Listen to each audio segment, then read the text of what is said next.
میں نے سورہ توبہ کی آخری 2 آیت کے بہت کچھ فائدے بتائے تھے۔ ایک کمال اس کا وہ بتاتا ہوں جس کے اندر حفاظت ہے اور روزی ہے، روٹی ہے، رزق ہے، بے بہا رزق ہے، بے بہا رزق ہے۔ اور وہ سنیے گا غور سے، میں یہ محدثین کی روایت کے ساتھ فقہا کی میں آپ کو ایک واقعہ بیان کر رہا ہوں۔ اسی کے ساتھ ہی یہ واقعہ ہے، اسی کی یہ فضیلت ہے اور اسی کے اندر اس کا فائدہ ہے۔ ذرا غور سے سنیں۔ واقعہ یہ تھا، ایک صاحب کہتے ہیں کہ میں بہت مالدار تھا، بہت مالدار، اور میرا بہت بڑا کاروبار تھا، بہت بڑے بزنس مین تھے۔ میرے پاس ایک باندی آئی، مجھے اس سے بہت محبت ہو گئی، حتیٰ کہ اس کی محبت میں اپنے کاروبار کو بھول گئے، سب کچھ بھول گئے۔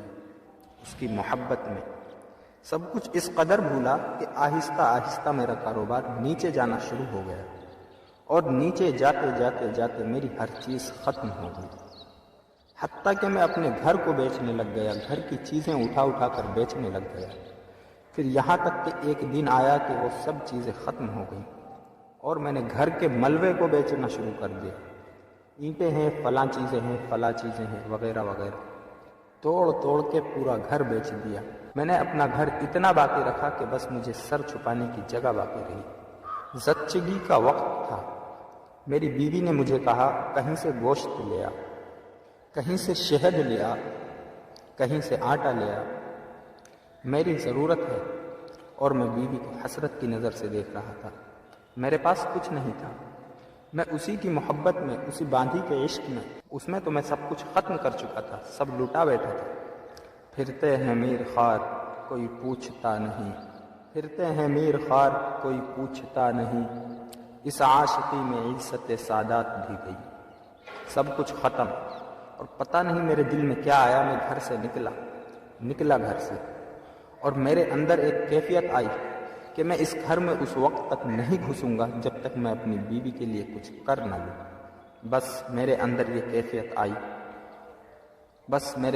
کیفیت آئی اور میں گھر سے نکلا۔ میری کوئی منزل نہیں تھی۔ ایک شہر میں گیا، اس سے اگلے شہر میں گیا، اس سے اگلے شہر میں گیا، مہینوں کا سفر کر کے ایک جگہ گیا۔ ایک جگہ جا کر میں نے مزدوری کرنا شروع کر دی۔ کہا کہ میں ایک مالک کے گھر گیا، اس کا گارا اٹھانا تھا، اینٹیں بنانی تھی، گارا اٹھانا تھا، اینٹیں بنانی تھی، اس کے گھر کا کام کرنا تھا۔ پر تھا کوئی درویش، ایسے دیکھ کے مجھے کہنے لگا، بیوی کو گوشت، شہد، آٹا تو دے آتا، ایسے ہی چھوڑ کے آ گیا۔ اچھا، اللہ پاک تیری حفاظت کرے گا، تو ایسا کر، تو لقد جاءکم پڑھتے رہے، تیرے کام بن جائیں گے۔ کہا کہ اس کی بات سے مجھے جھٹکا لگا کہ یہ بیوی والا واقعہ، یہ آٹے والا واقعہ، یہ گوشت والا واقعہ تو صرف مجھے پتہ ہے، اور میں اپنی بیوی کی ضروریات میں مارا ہوا ہوں، تھکا ہوا ہوں، اس کو کیسے خبر ہے؟ اس کو تو پتہ نہیں۔ اس کی اس بات نے مجھے چونکا دیا، ہلا دیا۔ میں نے مزدوری کی، چلا آیا۔ پھر میں کبھی کبھی یہ پڑھتا رہتا تھا، اس کی بات یاد آتی تو میں پڑھتا رہتا۔ سال ہا سال گزرتے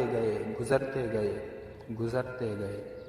ایک روایت میں یہ واقعہ صرف بغیر لقد جاءکم کے ہے، ایک روایت میں، روایت حدیث کی نہیں ہے، واقعہ کی روایت ہے۔ ایک روایت میں سورہ توبہ کے ساتھ ہے۔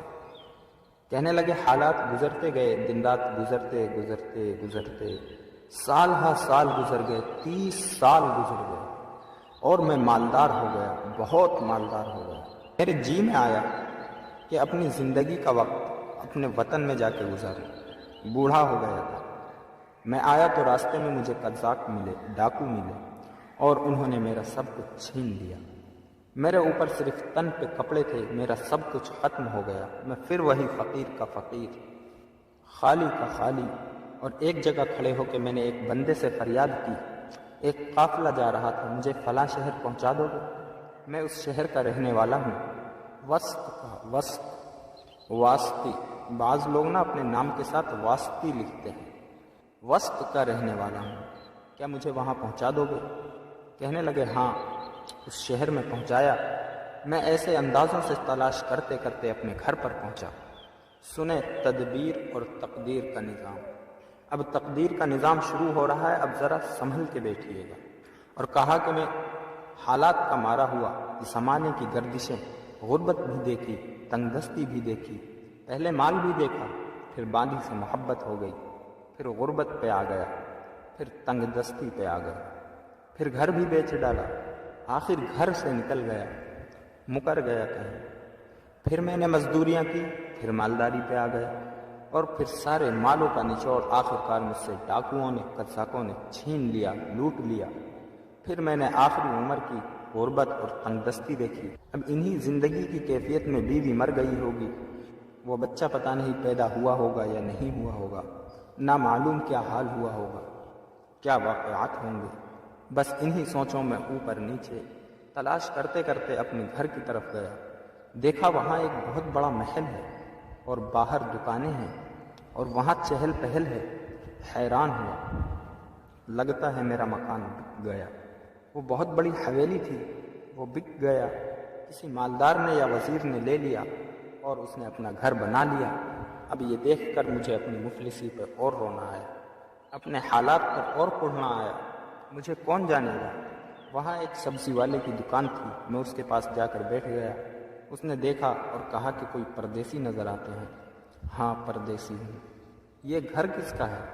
اس نے کہا مامون کی دایا کا گھر ہے۔ اچھا، وہ زندہ ہے؟ ہاں۔ کہنے لگا اس کی کوئی اولاد بھی ہے؟ کہنے لگا ایک بیٹا ہے۔ کہنے لگا وہ کون ہے؟ کہا وہ مامون رشید کا خزانچی ہے۔ وہ کہاں ہے؟ کہا حویلی کے اندر ہے، چلے جائیں، آپ ملنا چاہتے ہیں؟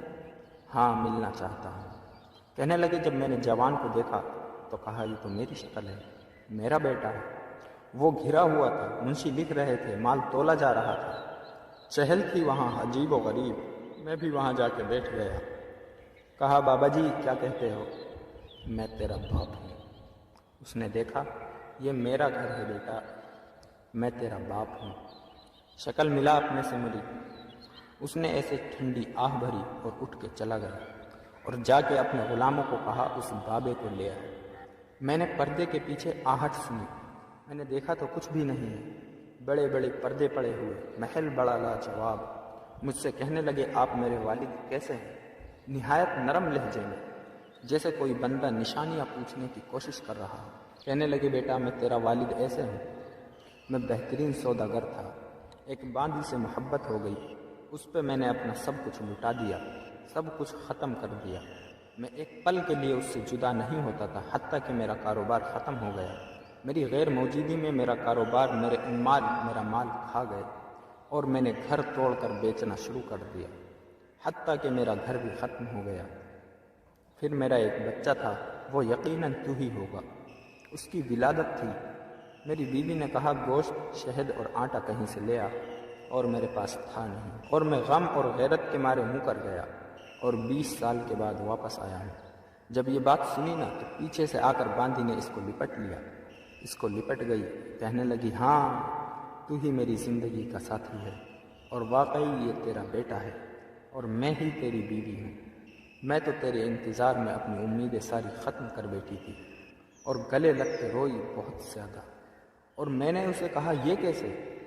کہا پتہ نہیں کوئی دعا تھی جو تو کر کے گیا تھا۔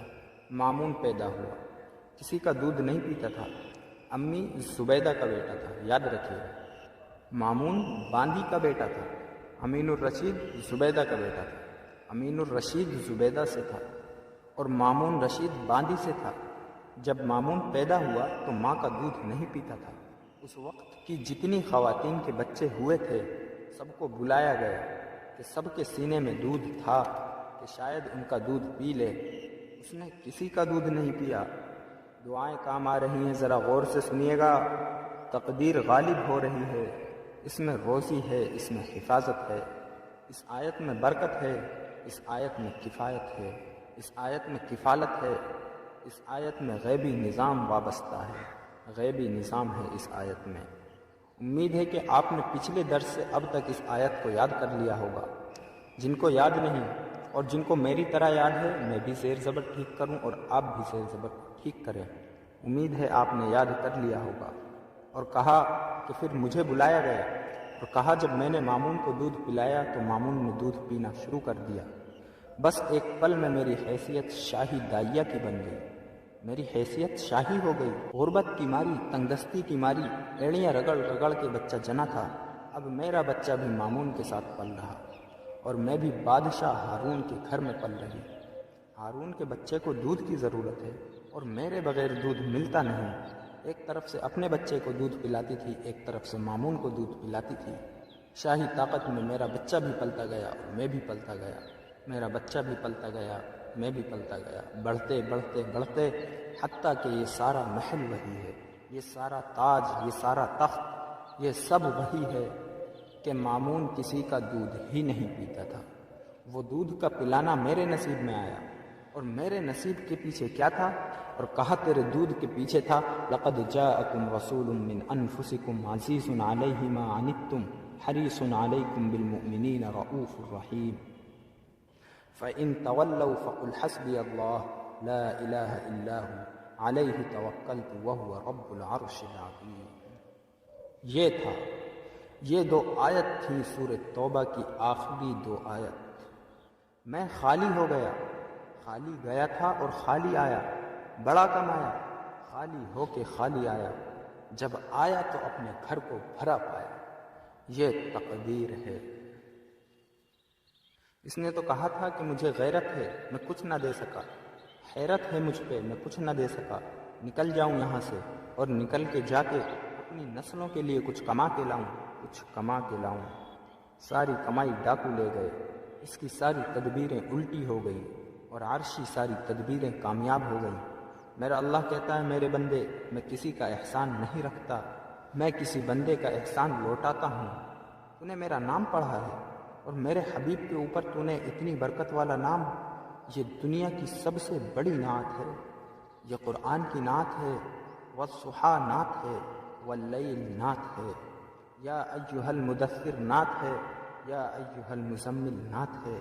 میرے مدینے والے کی شان ہے، شان ہے، اور یہ سب سے بڑی نعت ہے۔ لَقَدْ جَاءَكُمْ رَسُولٌ مِّنْ أَنفُسِكُمْ عَزِيزٌ عَلَيْهِ مَا عَنِتُّمْ حَرِيصٌ عَلَيْكُمْ بِالْمُؤْمِنِينَ رَءُوفٌ رَحِيمٌ فَإِن تَوَلَّوْا فَقُلْ حَسْبِيَ اللَّهُ لَا إِلَٰهَ إِلَّا هُوَ عَلَيْهِ تَوَكَّلْتُ وَهُوَ رَبُّ الْعَرْشِ الْعَظِيمِ۔ یہ مدینے والے کی شان ہے، یہ نعت ہے، اس سے نسلوں میں رزق ملتا ہے، نسلوں میں برکتیں ملتی ہیں، اور نسلوں سے فقر مٹتا ہے، فاقے مٹتے ہیں، غربت اور تنگ دستی مٹتی ہے۔